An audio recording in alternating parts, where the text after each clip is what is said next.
Hello, Ellie. Nice to have you on the show. Thank you for having me. I'm really excited about this conversation. Yeah, me too. How are you doing? I'm doing great. Nice, nice. I am here in the basement, unaware of what's going on outside. Well, I'm sitting under a bed, so You are sitting under a bed? yes. We have like I don't know how to call it. It's like a high-up bed. We've created a little small room underneath it, so. Oh, okay. The bed is intended to be set under. Yes, exactly. Okay, you're not like hiding under the bed and doing this No. podcast in secret. It has some space. Okay, good.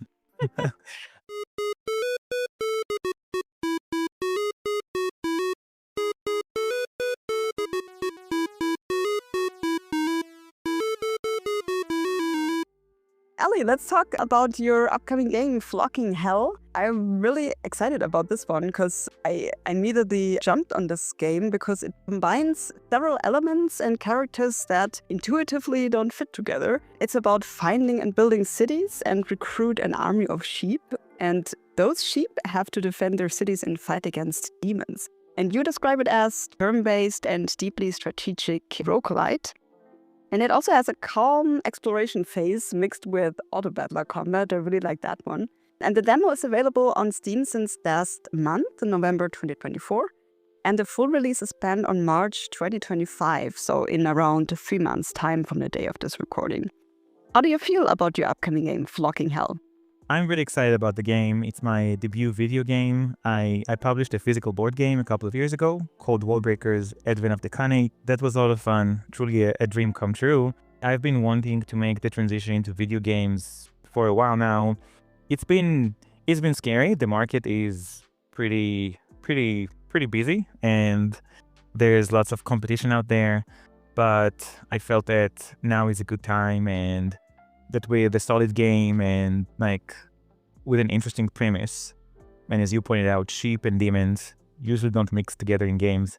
I felt that with like an interesting game and with an enticing premise, I have a chance to break into the market. And here we are. Can you describe to us a typical run in Flocking Hell? Like, as a player, what do I see and hear, and what actions do I need to take? Sure. So Flocking Hell is sort of a combination of Civilization and Minesweeper. And you start the game, you have 80 turns, and you're faced with a map that is covered with a fog of war. And over the course of the game, you're going to spend your turns exploring the fog and discovering what's underneath. And as you explore the fog, you're going to recruit sheep to your cause. And the sheep are also the resource that you use. So you can employ the sheep in playing cards, in building roads, and in mining for crystals. And I've just described the 4 things you do in the game. You explore the fog, build the roads, play the cards, mine for crystals. As you explore the fog, you're going to find cities, and the cities are the ones that defend against the demons. Once the 80 turns are done, the demons are going to invade, and they're going to attack your cities one at a time. Very auto-battler in that regard. So you can build the roads to connect the cities, and then they grow and reinforce each other. You can play cards on the cities, which makes them stronger against the demons and gives you special abilities.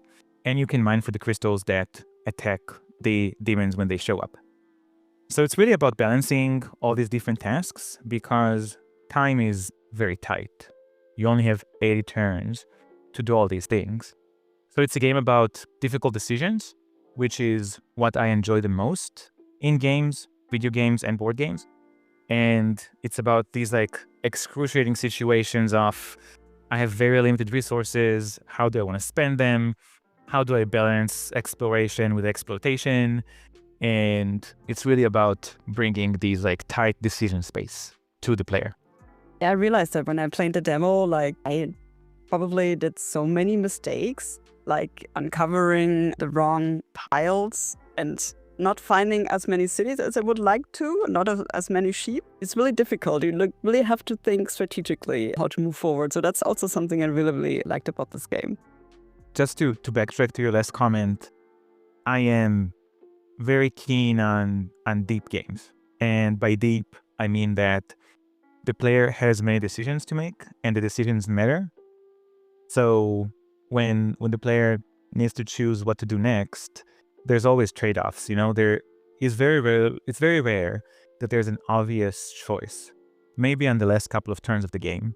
But if you go back to the beginning or even the mid-game, it's not really clear what's the best thing to do, and it's really about developing these intuitions and rules of thumb and understanding the game and exploring it.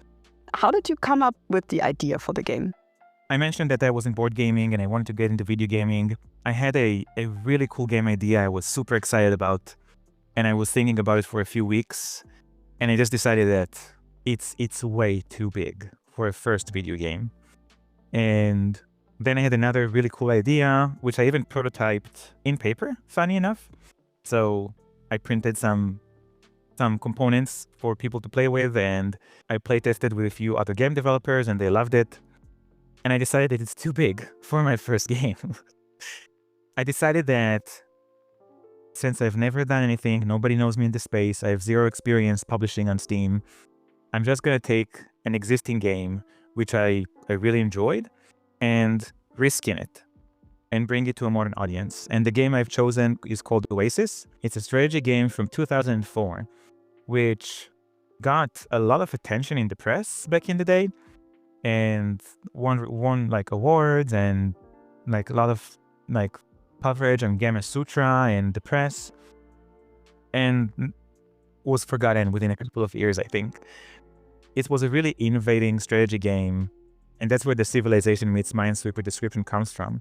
Because Flocking Hell's core game loop is very much the core game loop from Defense of the Oasis. There's a fog, you find cities, you connect them with roads, and so on. So that was the starting point for development. Then I was facing the question of theme. When Oasis came out 20 years ago, the theme they've chosen was Egypt, and it has its charm, but I don't think it's the best fit for the modern audience.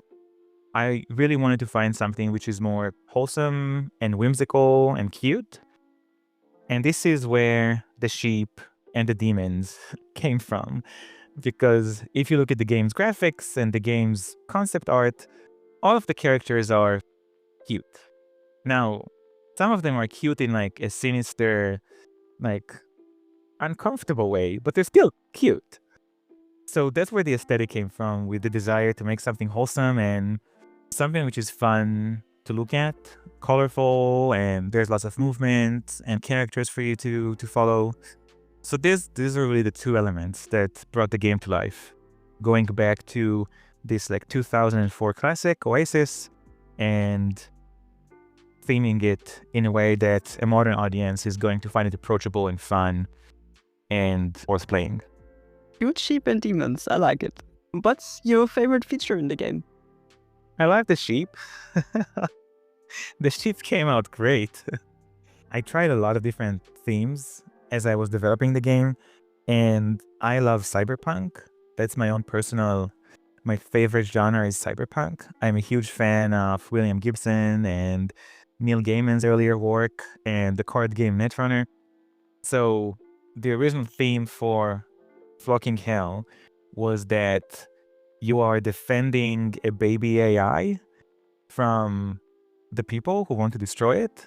And it was meant as like a sarcastic viewpoint of our world and the AI that we're dealing with, which has been immensely unhealthy for game development.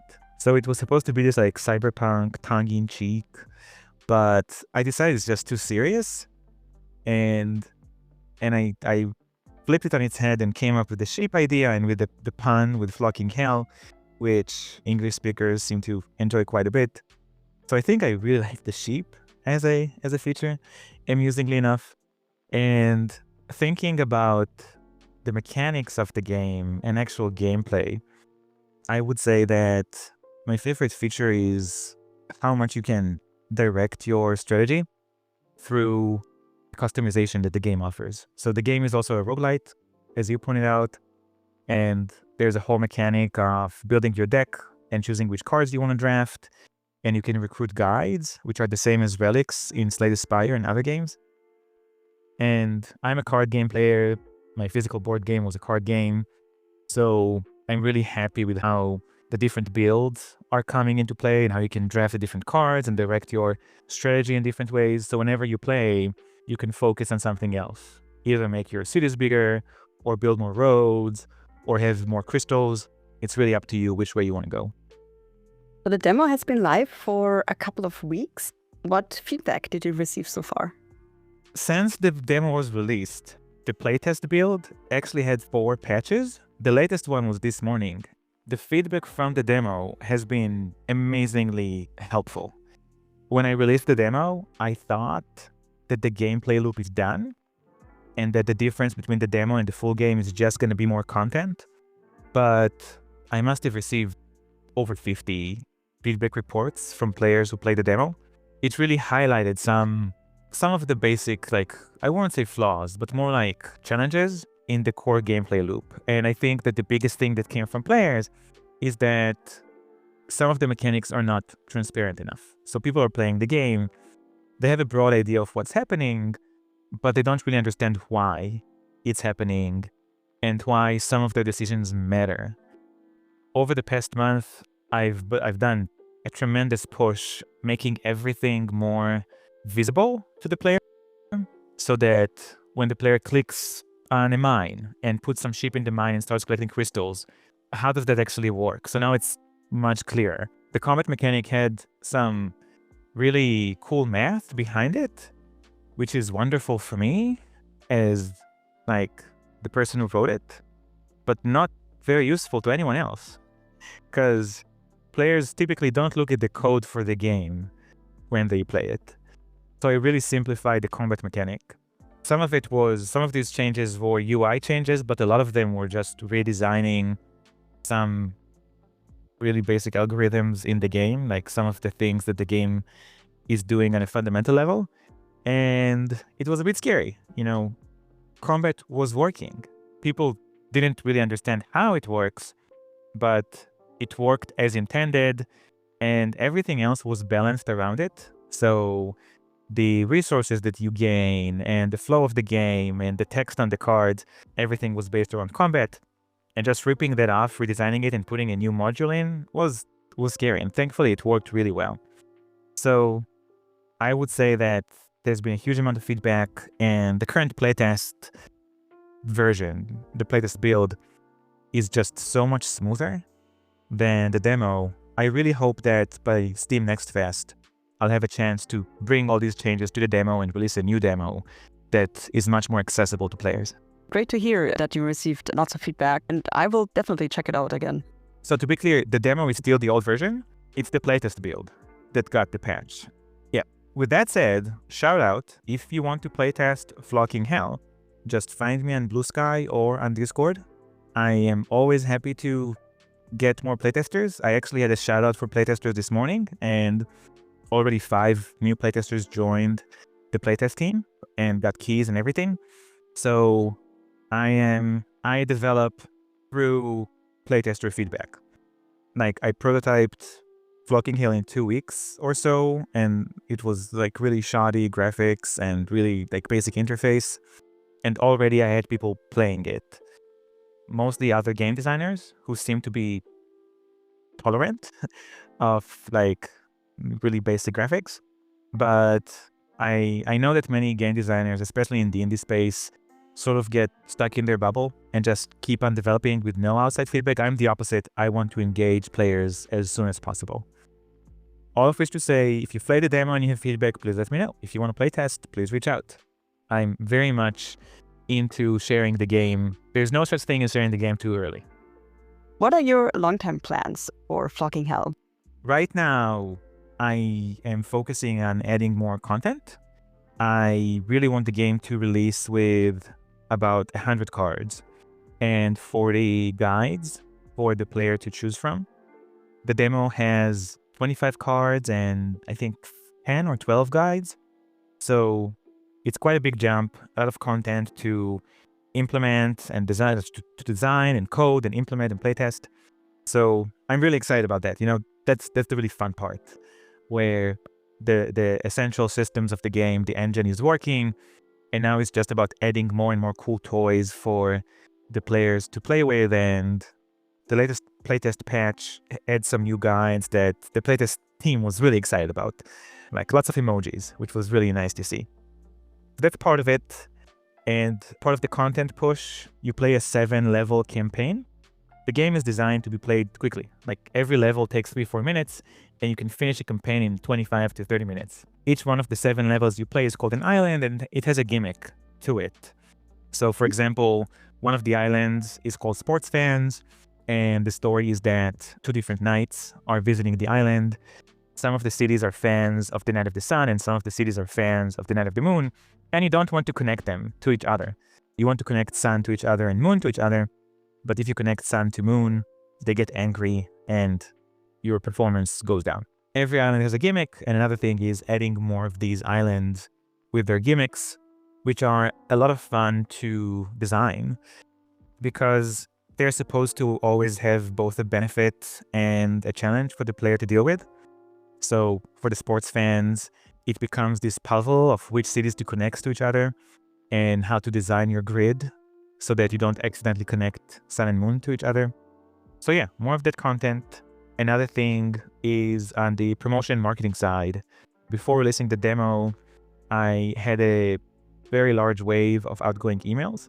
At this point, I think about 50 YouTubers covered Flocking Hell on their channel, which I am totally amazed by. I can't even begin to voice how excited I am at that number, that so many creators, many different languages, most of them are English speakers, but we also have German YouTubers, Spanish YouTubers, Portuguese speaking YouTubers, Japanese YouTubers. So that was pretty amazing. And on the marketing side, I'm playing a second push. So I really want to try and reach some of the bigger names in the indie space. People like Alexa, Wonderbots, Potato McWhiskey, real life engineer, players and like streamers whom I think would really enjoy Floating Hell and whose viewers would like the game. And now it's just getting on their radar and trying to reach out to them again and see if they're open to playing the game ahead of Steam Next Fest.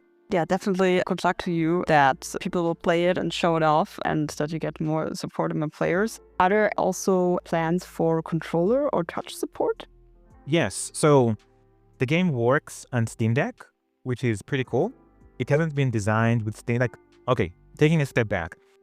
I designed the game and developed the game with the intention of porting it to the Switch if it becomes successful, which is a big if, like in this space.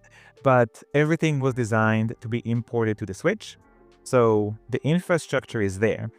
The Steam Deck was not on my radar because up until like a month ago, I only saw one person use the Steam Deck, and like the genres that he loves had nothing to do with Flocking Hell, and I naively thought that this is the Steam Deck ecosystem. I was mistaken. The Steam Deck ecosystem is actually much bigger than I thought, and I would say that some of the most enthusiastic feedback I got is, I want to play this on the Steam Deck. So the game can be played on the Steam Deck with the touchscreen, which is great, but I also want to add controller support. I'm actually waiting for the holidays for the Steam Deck discount to get my own Steam Deck because I don't have one. But I'm going to get a Steam Deck, and part of my work in January is going to be to adapt the game to the Steam Deck and to controllers in particular. Nice, that sounds good. Let's talk about you as an indie developer. You've already kind of mentioned it, that you recently started in game development, but how did you start exactly? Can you tell us a little bit about your background? I did publish a board game, a physical board game, and it's interesting to compare and contrast the world of physical board gaming and video gaming. With that, I think that the essentials are sort of the same. You know, the idea of how to approach players, how to play test, how to iterate, how to build systems that players find fun. I feel I have a bit of a advantage there, that I'm not coming completely blank slate into video game development. And also, over the years, I did develop my own little projects. I've been programming for a long while, and I have way too many computer science degrees. I keep joking. I have a bachelor, 2 masters, and a PhD in computer science. So I've been writing code since forever, which has been extremely advantageous when coming to video game design. And outside of video games, I'm a scientist. I have a PhD in computational biology. I've been doing research over the past 16 years at this point. And I specialize in the immunology of infectious diseases. So 2020 has been a really interesting year for all of us, but on the professional side of things, very busy. 2020 and 2021 for me, working on COVID and working with Mount Sinai, one of the largest hospitals in the United States, on COVID research. So yeah, video game design is a big career change from researching infectious diseases. I feel that while my background is weird in that regard, it's also been a great preparation with the background in computer science and with my own hobbyist game design projects. You have a passion for both, so for biology and for game development. Oh yeah, I've really enjoyed doing biology research all these years. And I still do. I'm still involved with quite a few projects at the moment. So it's an interesting juggling exercise, doing the game dev stuff while still supporting the research projects I'm involved with.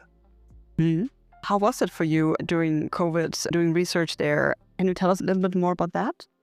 The United States was very heterogeneous in how it dealt with COVID. And there was a huge variation between different states, to the level that some states completely shut down, no schools, no nothing, while other states, COVID doesn't really exist, and it's not something we should worry about. So as someone who comes from the science and has been researching infectious diseases for several years before COVID started, and has been following the situation in China with an increasing amount of alarm, living in the United States was challenging, both on the practical aspect of we had a pandemic and everything shutting down, and also politically having to engage with people and populations that just deny everything that COVID is about. So it was quite an intense few years, like being locked down, and also I have 2 kids, so that was a challenge. But I think we overall weathered it well, and I feel that we are very fortunate in that regard. You know, many other people weren't that lucky. So I'm thankful that we got to the other end of it intact. Yeah, for sure. I agree with you. So you've already also mentioned that you originally made a board game. That was Worldbreakers, right? Yeah, Worldbreakers, Advent of the Khanate, because card games must have a subtitle. Ah, good to know. So you made that board game before you did COVID research? I worked on COVID in 2020 and 2021, and I started working on Worldbreakers at the end of 2021. So just as the pandemic was being normalized and we were figuring out how to live with it, and my COVID projects were winding down, that's when I sort of took a sabbatical with the intention of developing a game, and Worldbreakers was a game that came out of that period. How did you make the decision to now go into gaming? I was speaking with a good friend of mine and my best friend and mentor about starting a business together, because it's something that both of us have always been passionate about, working together on a business. We've been friends for a long while, and he's been a tremendously important figure in my life. And each of us came with an idea. I came with the idea of developing a game, and he came with a research idea that revolved around finances. And we spent 2 months working on these 2 ideas in parallel. It was a lot of fun because we made tremendous amount of progress on both of these. And then at the end of these 2 months, we decided that each of us is just really passionate about their own thing. And we didn't pursue it as a joint business venture, but he was very much involved throughout the development of Worldbreakers. And I crowdfunded Worldbreakers and I self-published it. So having my friend on my side with like thinking and planning for the whole publishing side of things was really helpful. Yeah, I can imagine. What moment in your life as an indie developer will you always remember? I released Worldbreakers in 2022, and the first print run was 1,500 copies, which is pretty small for a board game. But then we were covered by a YouTube channel called Shut Up and Sit Down, one of the leading YouTube channels for board games. And that completely demolished our stock. So we sold about 1,000 copies thanks to that one video. Then I started working on the expansion and on the second print run, which is now available, by the way. So if you like card games, please check out Worldbreakers. We have shipping in Germany and for the rest of the world as well. Part of the second run was going to conventions and presenting the game. I was doing a demo here in DC in a convention called AwesomeCon, and this person approaches me with a copy of the game, and he says, "I'm Jason Matthews. Would you sign my game?" Now, I imagine that for your audience, nobody knows who Jason Matthews is. Jason Matthews created a board game called Twilight Struggle, which is one of the most lauded board games of the modern times. So there's a website called Board Game Geek that keeps a ranking of board games. Twilight Struggle was the #1 board game on BoardGameGeek.com. So Jason Matthews shows up and says, "I'm Jason Matthews, I created Twilight Struggle." And I'm like, "Yes, I know who you are." And he comes in with a copy of Worldbreakers and asks, "Hey, can you please sign my game?" And I'm like, what is happening? Incredible. Because he sold, I believe, hundreds of thousands of copies of his game. He's one of the leading figures in board gaming in general and in the DC area in particular. So it was an amazing validation and boost of confidence to see that he knows about the game and he wants me to sign a copy. Wow, what an honor. In your opinion, what is the best part of developing your own game? Freedom. After many years of therapy, I finally figured out that the thing I appreciate the most about myself and about my life is freedom. For the past 7 years, I was doing my life sciences research through my own company, both as a consulting service and as a software development service. I am very keen on being able to make my own decisions and choose my own path. So doing indie game development gives you a tremendous amount of freedom. It's a very long rope. You can use it to hang yourself, but it's a long rope nevertheless. And I really appreciate the fact that I can choose the direction for the art and the theme and the music and the gameplay, and I can interact with the playtesters, and I can communicate with the content creators and with the press and with media and people like you. I really enjoy having all these different facets, and I feel that it gives me a lot of power because I control the narrative and I can choose how to prioritize the things that I want to give the player and the thing that I can communicate to the audience. It's also a double-edged sword because, every mistakes are mine to make. And while I do my best to consult with fellow game designers and with my mentor and with many different colleagues in my social circle, at the end of the day, there's a lot of small decisions that need to be made.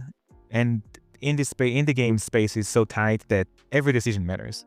So it's really my responsibility. And if anything goes wrong, there's only one person I can blame. What's the worst part of developing your own game? I think that it's a rather lonely pursuit. Unlike working with a team where you have a shared vision and you always know that there's someone else you can talk with. And if you're not doing anything, you need some time to rest. That's allowed. But someone else is still doing stuff, If you're doing the programming and someone else is doing the art and you take a day off, that other person is still creating new assets, and vice versa. If they need a couple of days off, you're still working on the programming side. So when I don't work on the game, nobody's working on the game, and all the decisions are mine, including all the mistakes. So I think there's a really lonely aspect to it, which thankfully I managed to address through connecting with people on Discord, connecting to other game designers here in DC, There's a very large community of board game designers that I hang out with regularly, and also through Blue Sky, which is a newcomer to the ecosystem and has been tremendously successful in connecting me with many other game developers who can either offer advice through public posts or through PMs. Do you have any advice for aspiring indie developers? I think that the biggest advice is, as soon as you start, decide what it is you want to achieve and manage your expectations accordingly. So I'm playing, there's a recent indie game which I really enjoy. I've been playing a lot of it, and I found it through the blog posts that the developer wrote. And going back through the developer's history, they've done market research and they aimed for €500,000 in revenue for their game. So they started developing the game like 2-3 years ago, aiming to get €500,000 in revenue. These are goals that are almost impossible for an indie developer to achieve, especially a newcomer to the scene. So when you start working, I think it's really important to decide what it is you want to achieve. And is it possible to achieve it? If not, what can you compromise on? And if you think that it is possible, what's going to be the plan to get there? How much time do you need? Do you have that time? Do you have the bandwidth? If you're doing this solo, can you do it on your own? If you're quitting your job, do you have enough money to support you from outside sources or from your savings? And so on. So for me, setting these goals was really important. When I started working on Flocking Hell, my intention, I just wanted to release a game on Steam and I wanted it to sell 1,000 copies.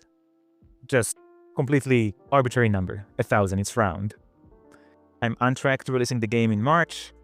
Am I going to sell 1,000 copies? Who knows? This market is so random. Either I will or I won't. But as I was working on the game and listening to all the marketing blogs, my goals started to shift into getting 7,000 wish lists or making $100,000 in revenue. And I had this month-long period, which was really unhealthy for me because 7,000 wish lists is really hard. $100,000 in revenue is very difficult. And that was not my starting point, right? So I ended up for about a month, I was very miserable and just, again, it was my mistake to make, moving the goalposts on myself. But then as I acknowledged that and spoke with Anna and with friends and with my therapist, I had this week-long process of going back to the starting point. The initial goal was to release a game and sell 1,000 copies. And that is achievable. That is something I can do with, I feel with a pretty high degree of confidence. So yeah, going back to the starting point, set up a goal, stick to the goal, make sure that it's possible, and then just go towards it.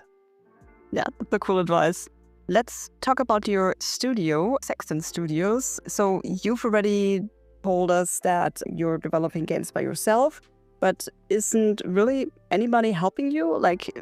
How about your wife Anna, or are you working together with other people as well, with freelancers, or how does it work?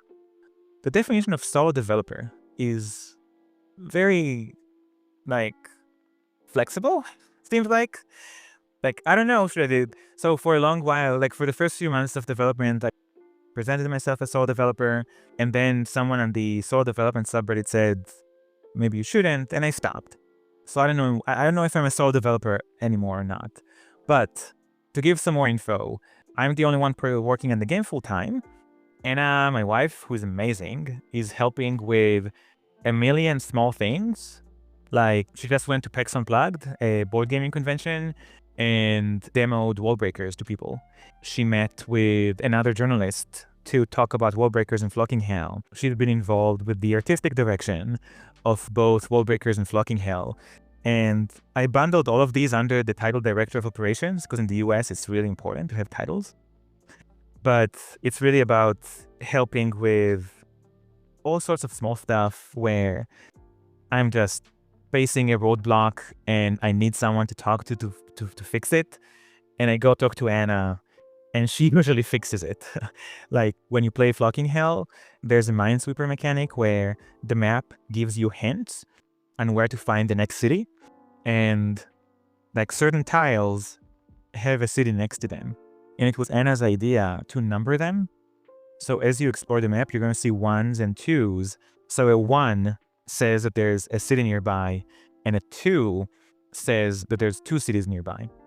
And that didn't exist until relatively late in development when Anna was playing the game, and she was saying, oh, if this is Minesweeper, it would really help if it had the Minesweeper numbers. So yeah, Anna is this like jack of all trades that has been helping with a million small tasks. Then on top of that, I do have external contributors and freelancers or contractors or consultants, many different terms. I use external contributors. I have Simon, who's been amazing with composition. So all of the music is done by Simon Dowd. He's a Canadian composer and he's amazingly good. So if you're looking for music for your video game, please reach out to Simon. You will not be disappointed. Then I had 2 different teams working on the graphics for the game. One is Waterwitch Studios, which is based in Georgia, Europe. And the second one is, oh my gosh, I'm blanking on the name of the studio. It's in the game's credit, and they're based in Brazil. And both of them have been excellent. So if you're looking for pixel art for your game, I strongly recommend that you open up Flocking Hell, go to the credits, reach out to any of the 2 studios. And also, I had a few people help with marketing. So I had Devin Harrington. He's a designer, and he did all the key art for the game, all the capsule art, the logo. He's been a pleasure to work with, super talented artist, and just a fountain of ideas on how to brand the game. And I've been working with Sam Greer. She made the trailer for Flocking Hell. So if you're looking for help with either the key art or the trailer, Devin and Sam are wonderful. And lastly, when I was in that phase of going for $100,000, I was really keen on localizing the game to a bunch of languages. So at this point, I'm sort of committed, and Flocking Hell is going to be available in 9 languages. Oh, wow. English, German, French, Spanish, Portuguese, Brazilian, Portuguese, Japanese, Korean, Russian, and simplified Chinese. And I've been working with Riot Lock Studios on that. So if you want to get your game localized, I really recommend Riot Lock. They've just been, like, as soon as I sent them the translation file, they started this huge spreadsheet, and there were like 10 or 15 people, different translators, asking questions. And one, it was really interesting because different languages treat words differently. So, for example, one of the mechanics in Flocking Hell is farms, and one of the translators, I forgot which one, was asking me, what kind of farms are these? Are these like vegetables or fruits or trees or grain? Because apparently that language has different words for different farms. Then there's, of course, genders and numbers, which vary quite a bit between languages. And it's funny, someone was criticizing the German translation of Flocking Hell because for the guide mechanic, all of the guides are in female form. And they're like, oh, someone was using AI to translate the game because everything is in female form. And I'm like, no, I asked them to do it in female form. Parts of the themes of the game is that everything sheep-related is in female form, everything demon-related is in male form. Ah, right.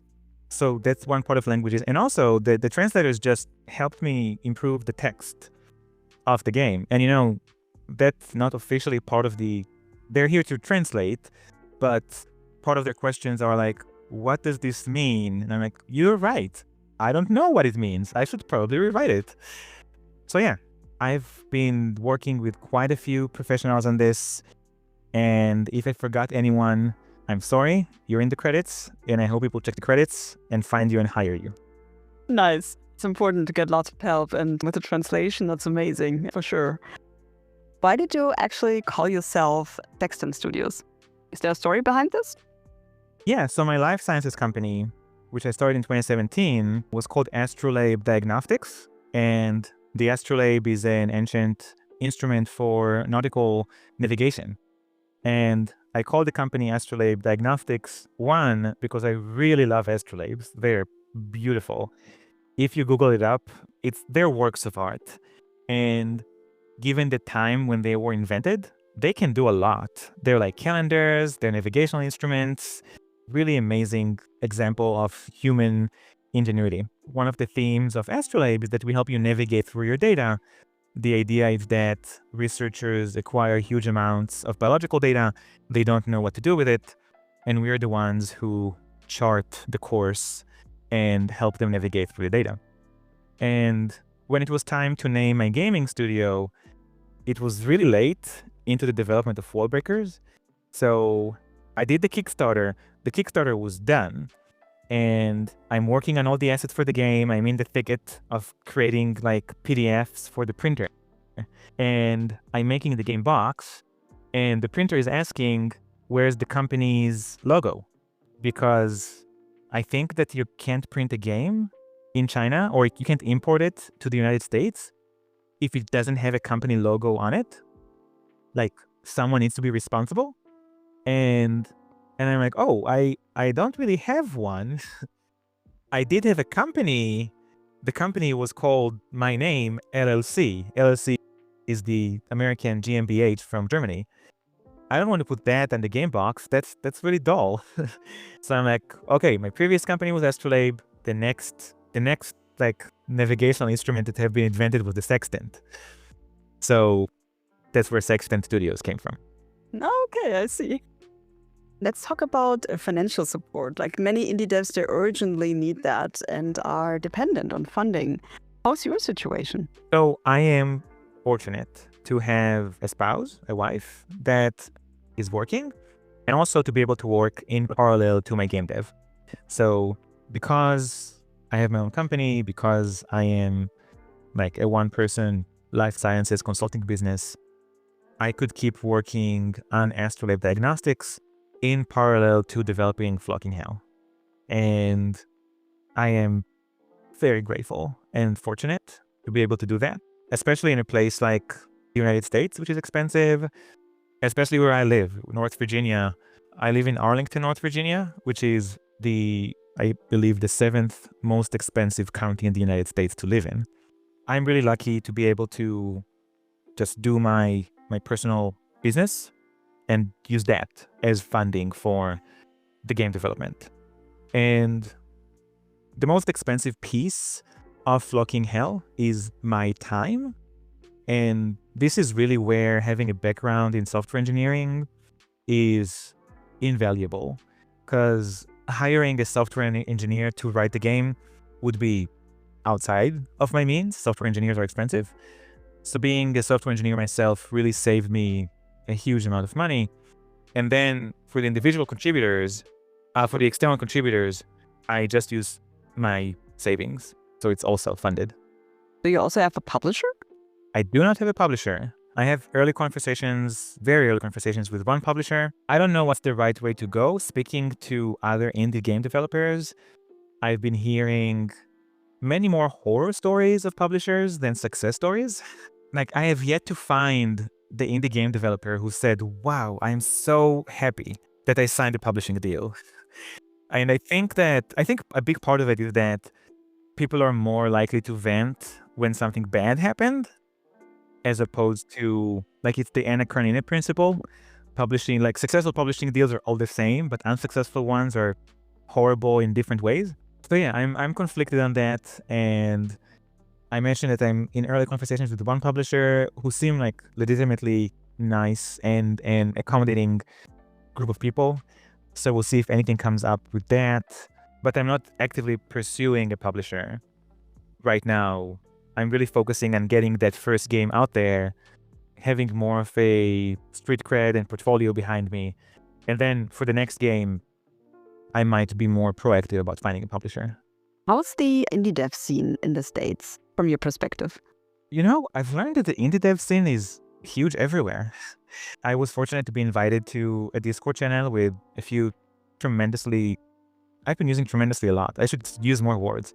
Amazingly talented game developers, and connecting with them. They're from Jamaica and Spain and Germany and the US and South America and Asia and the Middle East. I spoke to one person from Kuwait. So it really seems like almost all over the world, people just want to make games, which I am not surprised by. And I think is quite beautiful. And I really hope that all these people get to release their games because they have beautiful ideas, and watching their work in progress and playing their prototypes and watching their videos, I'm really excited about all the stuff they're working on. I've always been a huge fan of indie games, but since I started developing my own game, I've been playing even more indie games, and it's just such a vibrant universe of originality and creativity. In the US in particular, there's a lot of game developers, both active developers and game dev enthusiasts and game dev adjacent. I mentioned that I'm part of a local group of board game developers. This is a group of about 15, 20 board game developers that meet on a regular basis to bounce ideas and talk about our prototypes and upcoming games. And I'm also involved with another group, which is about 2 hours drive away. And these are video game developers who are based in Virginia. So I would say it's like a lot. It's huge, it's growing, and it's a lot of fun. Oh, that's good to hear. Based on your experience, are the United States a great place for developing games and for indie developers? It is such a loaded question right now. So, for those of you who don't know, the United States had a big election a few months ago, and the former president Donald Trump has been elected to become the president in January. A lot of people in the United States, especially on the liberal side of things, are quite concerned about Donald Trump's upcoming presidency. So I would say that as an immigrant to the United States, I've only became a citizen a couple of years ago. So it's really new for me to be able to say that I'm a citizen of the United States. I've lived here for 16 years, but I've only been a citizen for 2. I still believe that the United States is one of the best places in the world to live, but no place is perfect, and every country comes with its own challenges. In the US in particular, the greatest challenge in my mind is financial. It's very much a rat race. Like, I spoke to another game developer who lives in France, and he said that he was supported by the French government for some of the development, because looking at Western Europe, countries are much more socially oriented, and there's different ways to get support if your income goes below a certain level. In the United States, your healthcare is tied to your job. So thankfully, Anna works full-time for a government-adjacent foundation. That's the way we have a healthcare. But if that was not the case, then as an indie developer, it would have been very challenging to get the healthcare coverage that you sort of need to survive in modern society. So the US is great, but it's also challenging financially, and it's facing a concerning / scary period with Donald Trump's presidency in January. So yeah, I don't know if that answers your question, but I feel that's the state of affairs. It's very ambiguous. Like, there's lots of tension about what's gonna happen next year.